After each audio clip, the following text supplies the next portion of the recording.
रात में जब मैं अपनी माता के पास कुछ देर बैठा, तब मेरी माता ने मुझसे कहा, पुत्र, माता सीता की जन्मभूमि के दर्शन करने चलें। मैंने कहा, जनकपुर? विदेश यात्रा? विदेश जाने में सरकार की स्वीकृति पत्र की आवश्यकता होती है। माता ने कहा, नहीं, सीतामढ़ी। परंतु अगर तुम जनकपुर भी जाना चाहते हो तो मैं चल सकती हूँ। और हाँ, नेपाल विदेश जरूर है, पर वहाँ जाने के लिए भारतीयों को वीजा अथवा पासपोर्ट की आवश्यकता नहीं होती है। सिर्फ आधार कार्ड और वोटर कार्ड की आवश्यकता होती है। इस वार्तालाप को धर्मपत्नी भी सुन रही थी। वे तपाक से बोल उठी, मैं भी चलूंगी।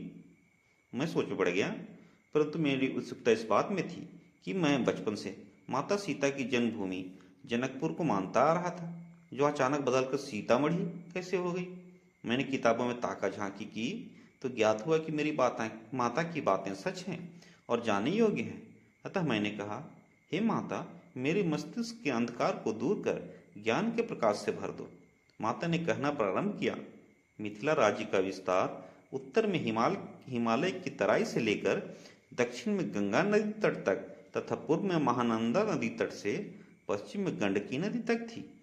मिथिला राज्य आज के नेपाल के तराई वाले जिले धनुषा, महोत्तरी, सर्लाही, सिराहा, सप्तरी, झारखंड के संथाल परगना क्षेत्र के तथा बिहार राज्य के वैशाली, मुजफ्फरपुर, बेगूसराय, खगड़िया, किशनगंज, कटिहार, सीतामढ़ी, अररिया, पूर्णिया, मधेपुरा, सुपौल, सहरसा, मधुबनी, दरभंगा तथा समस्तीपुर को मिलाकर बनता था। मैंने पूछा, परंतु माता, कृपया मुझे बताएं, आप मुझे मिथिला की कहानी क्यों सुना रही हैं? माता ने छोटी छोटी आंखों की लटकी हुई पलकों को तानते हुए कहा, मूर्ख बालक, क्योंकि माता सीता मिथिला के राजा जनक। मैंने फिर जिज्ञासावश प्रश्न किया, परंतु माता, राजा जनक तो जनकपुर के राजा थे। राजा माता ने कहा, अज्ञानी बालक, जनकपुर मिथिला की राजधानी थी, जिस प्रकार भारत की राजधानी दिल्ली है और वहाँ के राजा अर्थात प्रधानमंत्री श्री नरेंद्र मोदी हैं। यह सुनकर मेरी उत्सुकता बढ़ी। माता ने कहना प्रारंभ किया, तो सुनो पुत्र, एक बार की बात है, मिथिला राज्य में कई वर्षों से बारिश नहीं होने के कारण अकाल की स्थिति उत्पन्न हो गई थी। सारी प्रजा त्राहि त्राहि कर रही थी। राजा भी बहुत चिंतित थे। राजा ने अपने मंत्रियों, पुरोहितों, ज्योतिषियों को बुलाकर मंत्रणा की। राजपुरोहित श्री शतानंद जी ने बताया कि यदि राजा हल चलाएंगे तो वर्षा का योग बन सकता है। अपनी आदत के अनुसार मैं बीच में ही बोल पड़ा, परंतु माते, राजा जनक की राजधानी जनकपुर में रहते थे, फिर हल चलाने हेतु लगभग 50 किलोमीटर दूर सीतामढ़ी क्यों गए? क्या जनकपुर में हल चलाने योग्य भूमि राजा को नहीं मिली? राजा की बिरकुटी तनी और माता ने जवाब दिया, नादान बालक, विदेह राज जनक के राजपुरोहित श्री सतानंद जी तथा अन्य ज्योतिषियों ने मंत्रणा कर बताया कि यदि पुंडिक ऋषि के द्वारा हलिष्टि यज्ञ करवाया जाए तथा उसके पश्चात राजा हल चलाएं तो वर्षा हो सकती है। और उस समय पुंडिक ऋषि का आश्रम आज के सीतामढ़ी के पास था। मैंने कहा, इसका मतलब उस समय भी कृत्रिम वर्षा कराने के सूत्रों की खोज हो चुकी थी, जिसके वैज्ञानिक पुंडिक ऋषि थे। माता ने वक्र दृष्टि से मुझे देखा तथा कहना प्रारंभ किया, राजा ने अपने दल बल के साथ शुभ मुहूर्त देखकर पुंडिक ऋषि के आश्रम से कुछ दूरी पर अपना पड़ाव डाल दिया तथा ऋषि के आश्रम में गए। राजा पुंडिक ऋषि से सब वृत्तांत कह सुनाया तथा उनसे हलिष्टि यज्ञ करवाने का अनुरोध किया। तत्पश्चात पुंडिक ऋषि के आश्रम में शिवलिंग की स्थापना की गई तथा यज्ञ प्रारंभ किया गया। आज उस शिवलिंग को हम हलेश्वर महादेव के नाम से जानते हैं। यज्ञ की समाप्ति पर राजा ने हल चलाना प्रारंभ किया। राजा हल चलाते हुए दक्षिण की ओर करीब 6 किलोमीटर तक गए, जहां उनके हल का सीत किसी वस्तु से टकराई।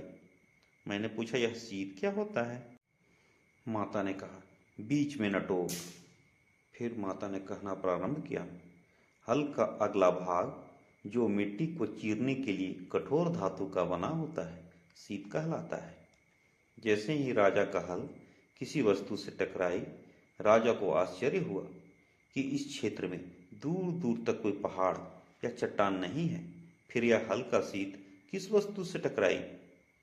राजा ने उस स्थान पर खुदाई का आदेश दिया। खुदाई में एक कलश की प्राप्ति हुई, जिसमें एक अद्वितीय सुंदर नवजात कन्या उन्हें निहार रही थी। उस समय तक राजा जनक तथा महारानी सुनैना निसंतान थी। कन्या को देखते ही उनके मन में वात्सल्य भाव ने जन्म लिया। वहां पर खोदते खोदते एक बड़ा गड्ढा बन गया। उसी समय अचानक कहीं से बादल आए और जोरों की बारिश शुरू हो गई। खुदाई वहीं पर रोककर सभी लोग अपने अपने शिविरों में आ गए। शिविर में आकर राजा ने राजपुरोहित शतानंद जी, ऋषि पुंडिक तथा अन्य गणमान्य मंत्रियों के साथ विमर्श किया। राजा में वात्सल्य भाव तो जागे थे, परंतु राजा खुद भी एक महान ऋषि थे। अतः राजा ने कहा कि यह कन्या ऋषि पुंडिक के आश्रम क्षेत्र से उत्पन्न हुई है, अतः इसे ऋषि पुंडिक को ही सौंप देना चाहिए। इस पर ऋषि ने कहा, हे राजन, मैं एक वनवासी ऋषि हूँ। मैं इस देव कन्या का पालन पोषण करने में असमर्थ हूँ। आप राजा हैं, आप समस्त प्रजा के पिता हैं और यह कन्या भी आपके राज्य में उत्पन्न हुई है, इसलिए आप ही आज से इसके पिता हैं तथा महारानी सुनैना इसकी माता है। क्योंकि यह आज से राजा जनक की पुत्री है, अतः इसका नाम जानकी होगा। राजा ने ईश्वर की कृपा मानकर कन्या को अपनाया। लगातार 6 दिनों तक बारिश होती रही। छठे दिन वर्षा बंद हुई, तब उस कन्या की छठी मनाई गई, जिसमें देवता, मुनि, नर, किन्नर, गंधर्व आदि आशीर्वाद देने आए। उस समय देवर्षि नारद ने कहा कि इस कन्या की उत्पत्ति शीत से टकराकर हुई है, अतः आज से इसका नाम सीता होगा। देवर्षि नारद ने जिस स्थान पर उस कन्या को सीता नाम से अलंकृत किया, उस स्थान को सीतामढ़ी नाम दिया गया। आज भी सीतामढ़ी क्षेत्र में बहुधा सुंदर कन्याओं का जन्म होता है। जिस स्थान पर राजा का पुण्य फलीभूत होकर माता सीता प्राप्त हुई थी, उस स्थान को पुनौरा धाम कहा जाता है। जिस गड्ढे से माता सीता की उत्पत्ति हुई थी, वो गड्ढा लगातार बारिश के कारण जलाशय में बदल गया, जिसे बाद में खुदाई नहीं किया गया। उस तालाब के पास से ही माता का मंदिर बनाया गया, जिसमें 2 राम तथा 2 सीता माता विराजमान है, तथा राजा जनक और महारानी सुनैना की एक एक मूर्ति स्थापित है। मैंने पूछा, प्रभु श्री राम तथा माता सीता की 2 मूर्तियां क्यों हैं? मेरी माता ने मुस्कुराकर जवाब दिया, किसी भक्त के मन में प्रभु के प्रति भक्ति जगी तथा उसने प्रभु को अपने साथ ले लिया। फिर अन्य शेष भक्तों को प्रभु की याद सताने लगी, तो भक्तों ने वहां श्री राम तथा माता जानकी की दूसरी विग्रह की स्थापना कर पूजा प्रारंभ कर दी। फिर किसी तीसरे भक्त ने यह समझा कि प्रभु का जहाँ स्थान है वहीं पर होना चाहिए, अतः वो उन्हें फिर से मंदिर में ले आया। इस प्रकार प्रभु की 2 विग्रह एक ही मंदिर में स्थापित हो गए। उस पुण्य भूमि के दर्शन कर हमारी जिज्ञासा बढ़ी, अतएव हम पुनौरा धाम से करीब 40 किलोमीटर दूर भीठा मोड़ यानी नेपाल बॉर्डर पहुंचे। बॉर्डर के पास हमने 4 पहिया वाहन का परमिट कटाया, जिसे यहाँ पर भंसार कहते हैं। परमिट का शुल्क नेपाली रुपया में 600 रुपया लगा। यहाँ पर भारतीय करेंसी तथा नेपाली करेंसी आसानी से एक्सचेंज हो जाते हैं। 100 भारतीय रुपया के बदले 160 नेपाली रुपया प्राप्त हो जाता है। वैसे पूरे नेपाल में भारतीय रुपया आसानी से चलता है। बॉर्डर के पास छोटी छोटी फॉर्मेलिटीज के बाद हम नेपाल में प्रवेश कर गए। मेरी अर्धांगिनी ने मेरी माँ से कहा कि माता सीता के बारे में और कुछ खास बातें बताइए, तो मेरी माता ने कहना प्रारंभ किया, माता सीता बचपन से ही विलक्षण शक्तियों से युक्त थी। राजा जनक के पास शिव धनुष था, जिसे बड़े बड़े महारथी हिला नहीं पाते थे। उसे माता सीता 7 वर्ष की अवस्था में बाएं हाथ में लेकर क्रीड़ाएं करती थी। स्वयंवर का आयोजन करवाया। बीच में बोल शर्त रखी गई, जरूर जो भी धनुष में फिंगरप्रिंट वाला पासपोर्ट लगा होगा तथा संधान करेगा हथौड़ा, उससे ही माता सीता। मेरी माता ने मुझे देखा। स्वयंवर में अनेकों राजा महाराजा पर महावीर योद्धा देव गंधर्व आदि उपस्थित हुए, पर किसी से भी शिव धनुष हिली तक नहीं। राजा जनक बहुत ही दुखी होकर कहने लगे कि क्या इस संसार में यह संसार वीरों से विहीन हो गई है? क्या इस संसार में ऐसा कोई नहीं जो इस शिव धनुष की प्रत्यंचा चढ़ा सके? यह सुन सभा में उपस्थित लक्ष्मण जी क्रोध में फुफकारते हुए उठे। मैंने कहा, मैंने सुना है सांप फुफकारते हैं, फिर ये लक्ष्मण जी कैसे फुफकारे? माता ने कहा, तुमने ठीक सुना है, लक्ष्मण जी शेषनाग के ही अवतार थे। फिर कहना प्रारंभ किया।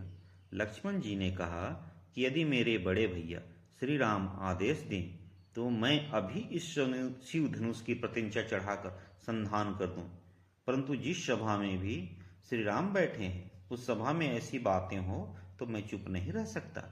श्री राम ने उन्हें शांत रहने का आदेश दिया। तब महर्षि विश्वामित्र ने श्री राम को शिव धनुष पर प्रतिंचा चढ़ाने का आदेश दिया।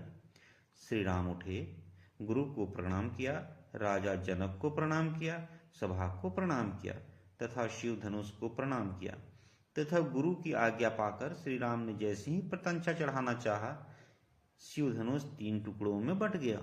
एक टुकड़ा आकाश में उड़ गया, एक सभा के मध्य छेद बनाता हुआ पाताल में चला गया तथा बीच का हिस्सा श्री राम के हाथ में रह गया, जो आज भी धनुषा धाम नेपाल में मौजूद है।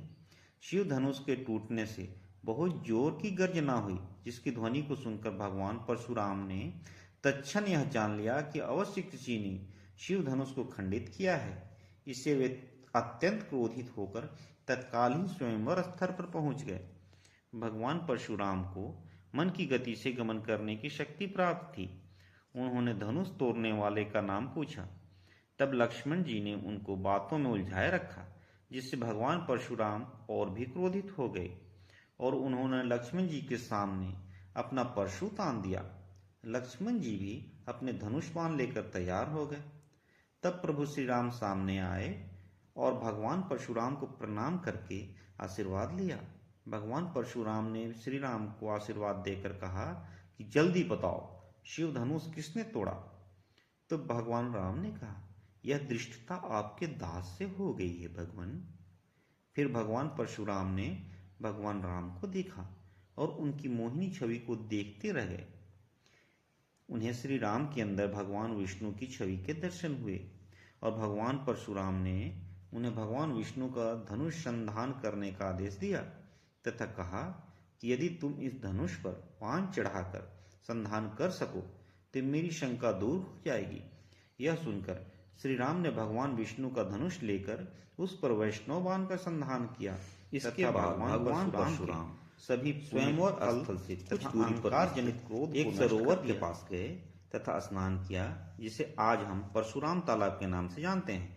मैंने पाया कि प्रतिदिन शिव धनुष के टुकड़े को देखने के लिए हजारों श्रद्धालु आते हैं, पूजा पाठ करते हैं और उस पाताल के रास्ते में हाथ डालकर जल बाहर निकालते हैं तथा अपने माथे पर लगाते हैं। जब मेरी अर्धांगिनी ने उस जल को मेरे माथे पर लगाया तो मेरा सर घूमने लगा। मैंने सोचा ज्यादा गर्मी होने की वजह से ऐसा हुआ होगा। धनुष का यह टुकड़ा पत्थर का है।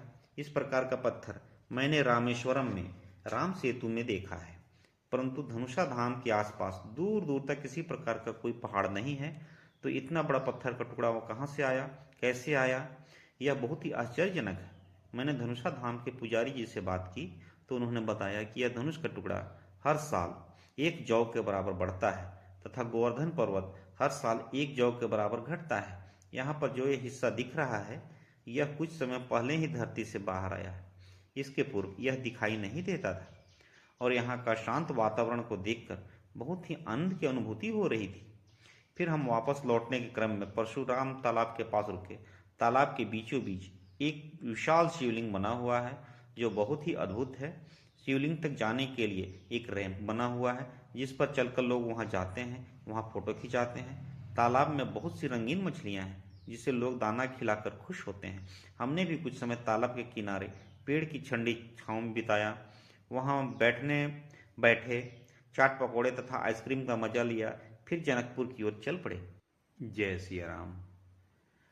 इसके आगे की कहानी मैं आपको मेरी जनकपुर यात्रा के द्वितीय भाग में बताऊंगा।